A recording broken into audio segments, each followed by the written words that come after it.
How's it going? This is Photo Talk episode number 4, and this is Paul with PM Designs, and with me I have a special celebrity guest appearance, Garrett from GjpPhotos.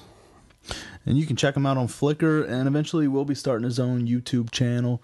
There is a channel underneath that name that he's running right now, but it does not have any videos currently. Yeah, but we're going to fix that situation. We'll get him to start putting up some videos and stuff. But until now, you'll just see him as special guest appearances on my channel and in some of these videos and possibly in some tutorials. But today we kind of wanted to talk about, I have my DSLR, I have my T3, as y'all know, and I also have my SX500, the bridge camera. And we've kind of been doing a lot of debating back and forth and wondering what the difference is between a DSLR and basically these newer bridge cameras, or these super zoom cameras that everybody's getting, and which one's better. And then throwing into the mix the compact cameras, where it's the size of a little point and shoot, but you can change the lenses. And that would actually be a mirrorless camera, by the way, not a compact, just a FYI. If you look them up on Amazon, they come up as a compact camera. Nah, whatever. Amazon's been wrong about things in the past. So, my opinion on this whole matter is that if you're looking for something small, go with a bridge camera. The one that my buddy's shooting with, what model was it again? The Canon SX50HS. He it's got the little flippy out screen on there where you can, do all kind of different stuff with it and shoot at different angles and still be able to see it. And from what I can see from his images, if you go on his Flickr page, they look really good.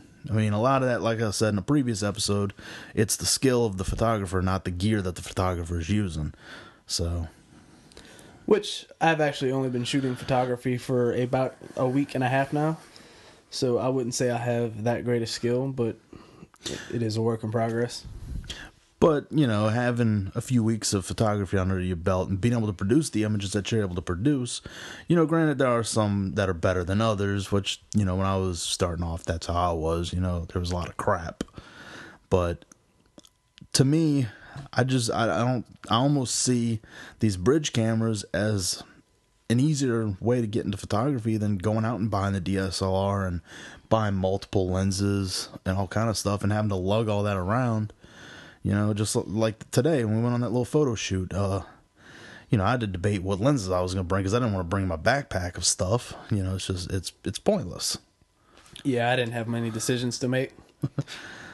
Yeah, you just kind of grabbed your camera and went and... My only decision was whether or not I really wanted to bring one battery or two batteries. Such a tough decision, considering I have 2 in the battery grip on my camera. But what do you think about these mirrorless cameras? The mirrorless or the bridge cameras? Mirrorless. The mirrorless? Well, to be honest... Oh, man, I got grease all over my hand. What the hell, Paul? Anyway, back to the topic.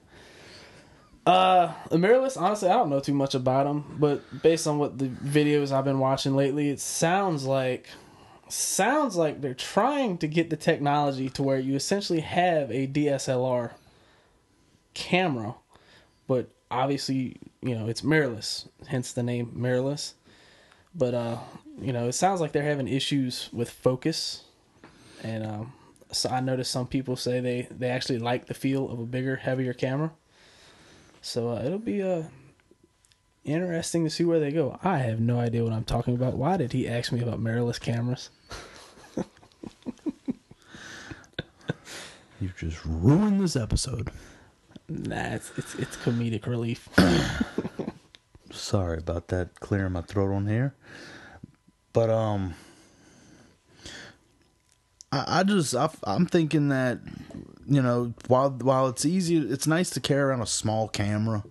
I understand the following behind them, but to me, I've looked at getting the EOS M, but then like you were like the point you brought up, the focusing problems.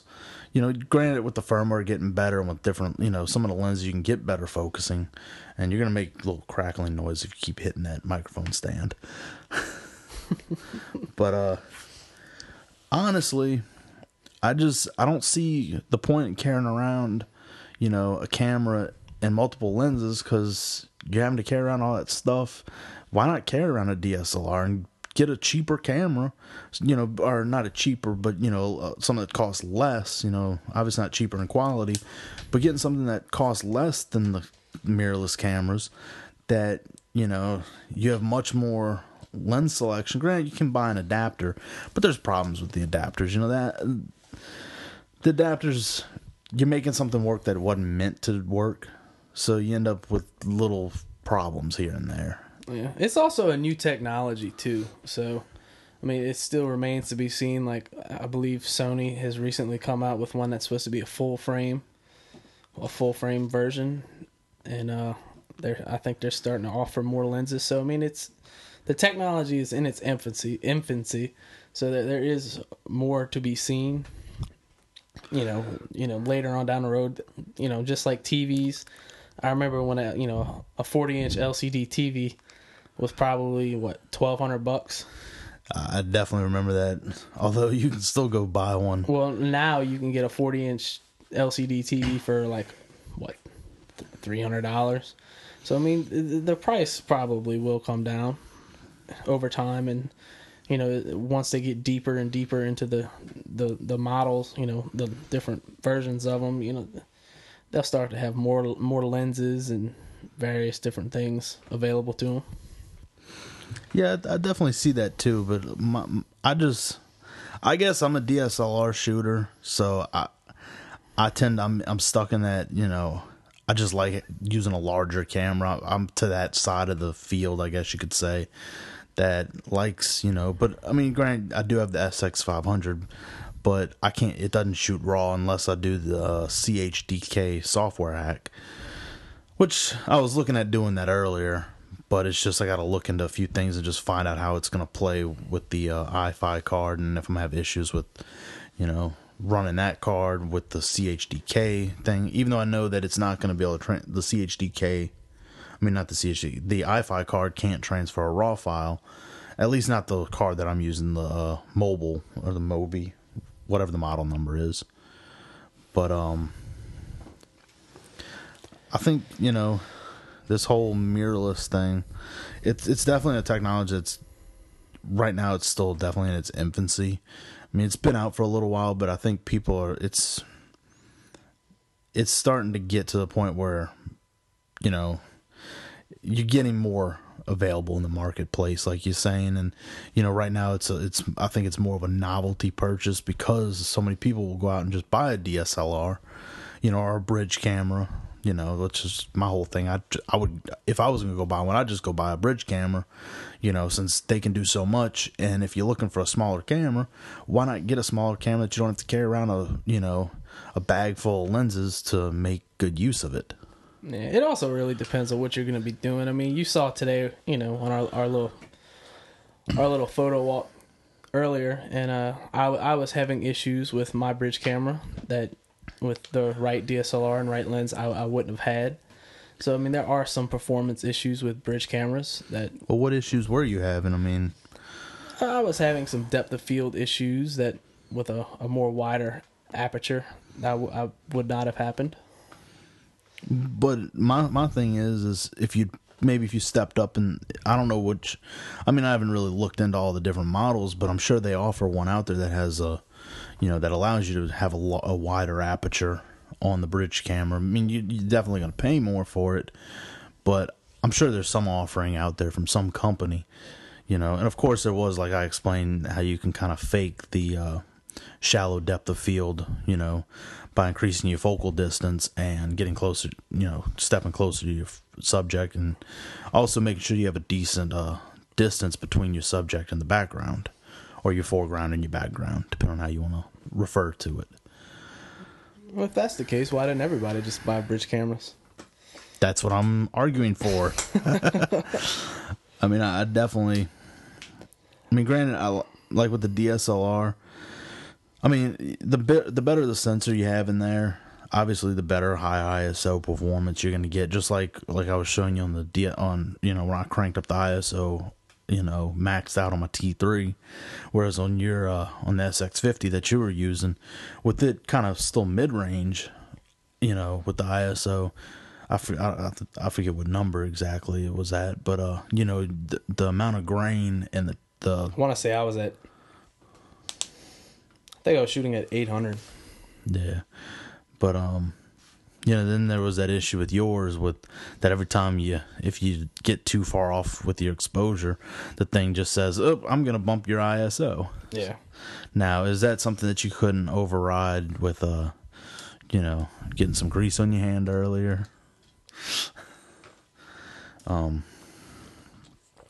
If you're wondering all the little jokes, it's because my buddy over here decided to grab a little piece of equipment that's in the office and had a little grease on it and got grease on his hand earlier. But and now he's wiping grease all over my office furniture. But like I was saying before I jumped off track here, I think with the DSLRs and stuff, and maybe with the mirrorless, maybe you're gonna, I know definitely on the DSLR side of things, you get much better high ISO performance, and definitely, of course, when you step up the, I don't know, with the model range to get into more mid-range cameras versus entry-level cameras, you're gonna get better high ISO performance, and I think you'll probably end up seeing the same stuff on the mirrorless cameras. But it's also one of those things that as technology with sensors and processors and cameras get better, the ISO performance gets better. You get cameras that are, don't have as much noise, or, sometimes the noise can look nice. It just depends on the whole feel of the photo. Sometimes when you're trying to get something real pin sharp, the grain and noise, it messes it up. But sometimes, like some of those low light ones we did earlier, we were looking at the images earlier, and even though they had some grain, it actually, we were still able to capture the image we wanted. And, it's one of those things, if it's going to be you don't get the image, or you get the image with some noise, you know what, you captured the image, and something, you can kind of help, clean up the image a little bit in, post, just like, with anything, audio, video, it's all in that editing process. Also, feel free, if you're watching this video, to leave in the comments on what you prefer or what do you see as better. We certainly welcome your opinion.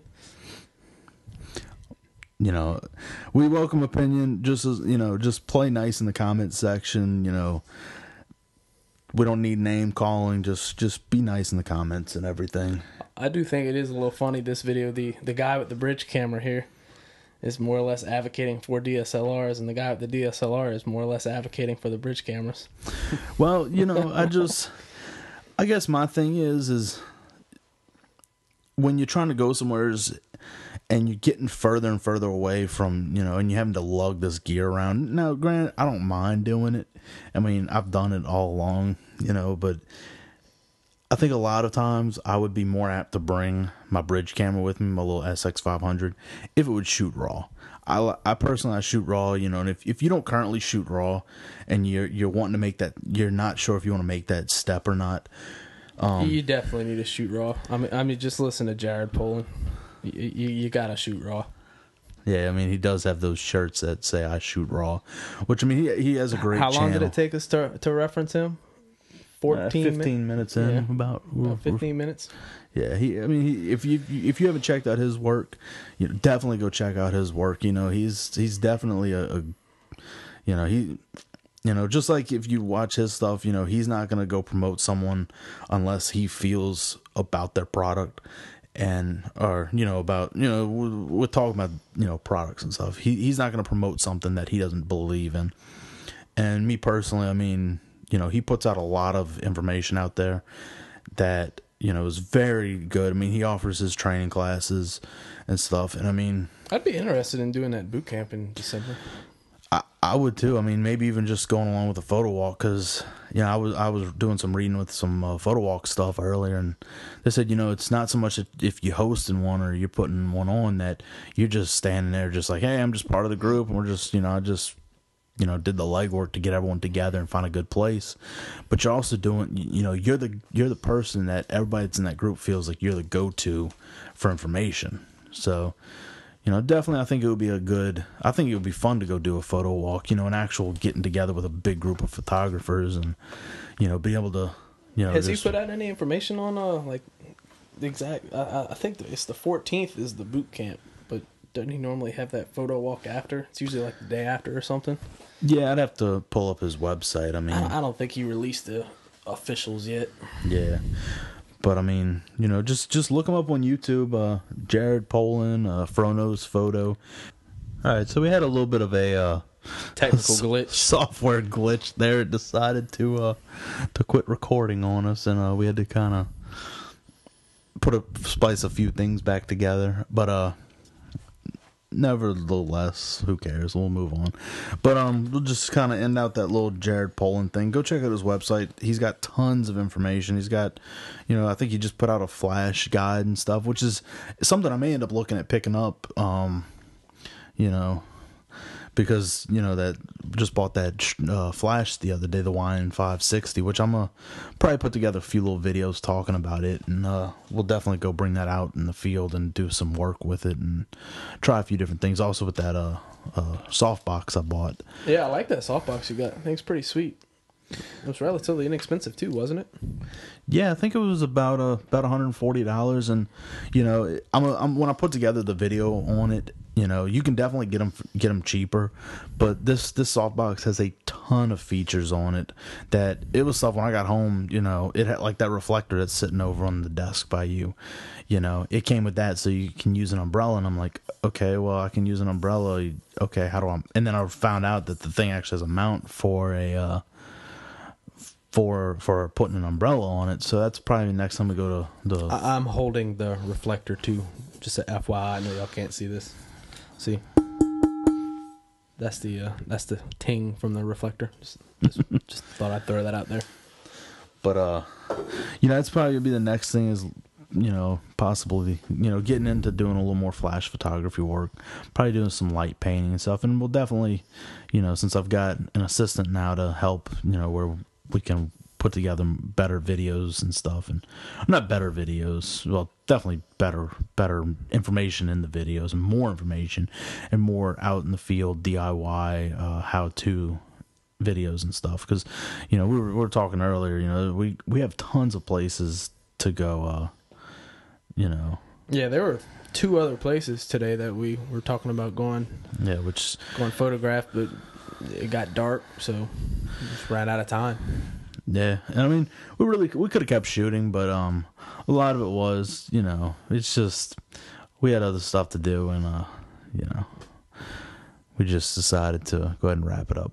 So, did we ever answer our like original topic of discussion, mirrorless versus DSLR versus bridge, or are we done with that? Or I don't think we ever did really answer it, but I think it's one of those questions that when you think about it, though, it really is open ended. I mean, you can make your arguments for all 3, and to be honest with you, I don't. What's right for me may not be right for you. So I mean, I don't think there is an answer. I mean, a lot of people. I think there's this misconception that. I mean, bridge cameras, they do kind of stand on their own because they kind of cater to a slightly different market, because you're going to have more people buying bridge cameras that really do not have any interest in, you know, photography. You're gonna get the people that are looking for a good camera to go, you know, get family functions and the kids' soccer game or something. So your bridge cameras, they're always going to be, they like I said, they have their own market. It's not necessarily the professional photographers and the, you know, I don't know, what do you call us? Amateur hobbyists. Hobbyist. I like that word better. So they're kind of in their own little area, but I think there's a kind of a misconception with the mirrorless versus DSLR argument. A lot of people seem to think there can only be it's either, a lot of people think it's either going to be mirrorless or it's going to be DSLR. Like, I think people have this misconception that they can't coexist. Yeah. I mean, they're coexisting just fine right now. So there may never be an end-all be-all when it comes to cameras. DSLRs will probably stay popular, and mirrorless can probably stay. They could probably coexist pretty well. I mean, it's just going to be a matter of, okay, I want to do this. I should probably buy this kind of camera. Definitely. I mean, I know it's going to be keep on, just throwing in different facts and stuff, but like when I bought the SX50, I wanted something for when I just want to travel light. So that's my argument, is to just go in the bridge direction. But definitely, if you're looking for something that's got more flexibility, and you still want to travel light, then maybe the bridge is right for you. And if it's just about, like I said earlier, you can get a little more for your dollar if you go DSLR. For now, at least. For right now, which I mean, it's highly possible that sometime down the road there will be more comparatively priced. Yeah, and I mean, all of this is really speaking from what's available today, because technology is ever evolving. Yeah, I mean, if you just look back 5 years ago. The technology 5 years ago to now is so... Just look at the camera on my phone, Yeah. or on your phone, and then our phones, yours is what, almost a year old now? Yeah, over a year old. Yeah, it's been over a year. Over a year now. And mine's, I haven't had my phone as long as you have, but mine's about probably the same age as yours as far as release date and everything. And I mean, look at the cameras now and with the phones now, and look what cameras I have. So, as he takes his phone out of his case. But yeah, I mean, I remember when I was younger, my mom had, back when digital cameras first came out, it was this big thing. Everybody's like, ooh, digital, loads straight to the computer. And I look at the pictures that were taken with that. I want to say it had a 2 megapixel. It was 2 megapixels. And the pictures it took are actually worse. My phone now takes better pictures than her first digital camera. Oh, yeah. I mean, I remember my first digital camera. It was an Olympus digital camera. It's probably sitting in this room somewhere. No, actually, it's on the floor in the other room. Okay, it's sitting in another room. But I remember when I first got that. I mean, you take a picture, and it would take 10 seconds to save that picture, before you could take another picture. And I mean, and then at the time that was a pretty good camera. Granted, it was a little pocket, little point and shoot camera, but I mean, for what you paid for it, it was. But now you could take and pay the same, probably $200 or so I paid for that camera, and get something, that's got a really good zoom on it. You can get, they have tons of stuff that's around that $200, $250 price point, and compared to what we had, in say 2005, it's amazing, the image quality, the fact that, you can take multiple frames per second on some of these cameras, you can do pretty good with them versus what you could do, if you just really what was a few years ago. Yeah. So I guess what we're trying to say is who knows? Who knows where the technology is going to go? I mean, for all we know, 5 years from now, there might be another player on the market. And all these camera companies, they're all looking to put out the next revolutionary device and come up with the next big technology, because that's what, all it takes is a company to be able to say, we have this on the market that is, you can do this, this, and this, and this with it. You can take this many pictures a minute, or a second rather, and when granted, some of this stuff is, probably going to be on the professional side of things and the high-end bodies and stuff, but that'll make it to where the more lower-end or consumer-geared products are going to have so, much better features than today, which, granted, while back in the day, a 2 megapixel camera, it was like great. It was the image look was awesome for then. But now that we have better cameras, and we're up into the 14, 16 megapixel and entry level cameras, and in the 30s on high end cameras, you definitely there's a difference in what you can do with those cameras. But I think we've pretty much talked about all there is to talk about on this whole discussion. And that's all this really is. It's a discussion on the different viewpoints. And if you're listening to this little video podcast, trying to figure out what you should buy, really what you need to look at is, what do you when you carry around the gear, how much do you want to carry around? Is it something you're just looking to just have it, if you're a woman, putting it in your purse, if you're a guy, putting it in, in your pocket or whatever. You're looking for something that's going to be easy to carry around and not have to worry about having a bag full of lenses that could potentially get stolen at the soccer game or whatever. So definitely, and I mean, the biggest thing when you go to buy a camera is pick up the camera. And, most of these places, if you go to like your Best Buys and stores like that, they'll have them really, they're kind of tethered to the counter. If you go to your actual camera stores, they'll let you, pick up the different camera bodies. They can explain to you the differences on them, help you to get the one that'll be right for you. Help you if you're picking out an interchangeable lens camera, they'll help you pick out the lenses that you need for what you want. So my recommendation, go to a camera store and talk with people that know cameras and know what they're selling you. And I don't know why you're smiling at me and trying to make me laugh over here, but definitely go to a camera store and see what they have to offer. And yeah, that's pretty much the takeaway. And we might touch back on this subject later on down. What was that?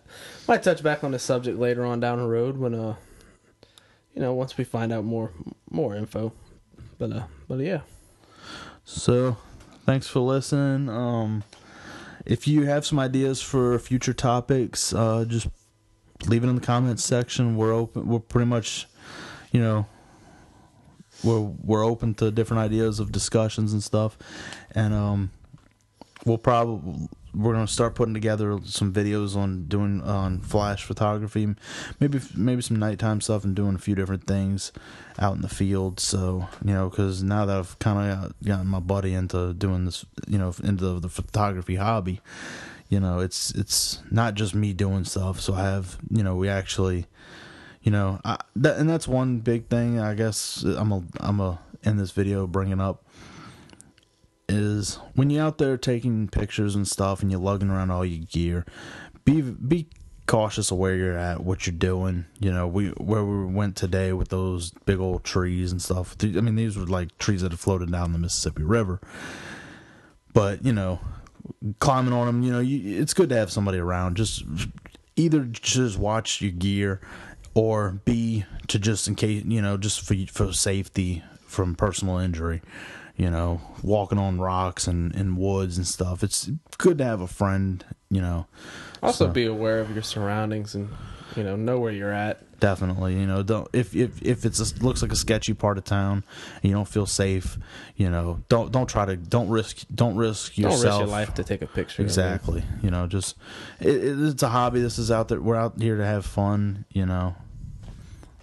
So that's my little public service announcement for the end of this video, and we'll see y'all next week. Thanks for sticking around for about 30 minutes with us. Go easy on us. This was our first little team podcast here. So hopefully there will definitely be more videos with both of us in it in the future, and I'm definitely looking to do more videos like this. It's a lot more fun to have another person in the room to talk, to bounce ideas back and forth. So, yeah, and we're gonna probably do a test video or something maybe on that SX50. Put together a little review video and stuff on that. So yeah, we can do that. Keep an eye out for that. There's also the video coming up for the softbox and the speed light. I'm waiting on a little cable to come for that, but But we'll be putting together a few videos. Yeah, here so soon. make sure you subscribe. Definitely hit that subscribe button if you're not already subscribed. Hit that like button. We really appreciate it. It helps us know that you're enjoying our content. And in the comment section, let's talk about the differences with the cameras and stuff, and get some opinions going. Get a good friendly discussion going on. Just remember, guys and gals, just keep everything civilized. And see y'all next week. Y'all have a great day.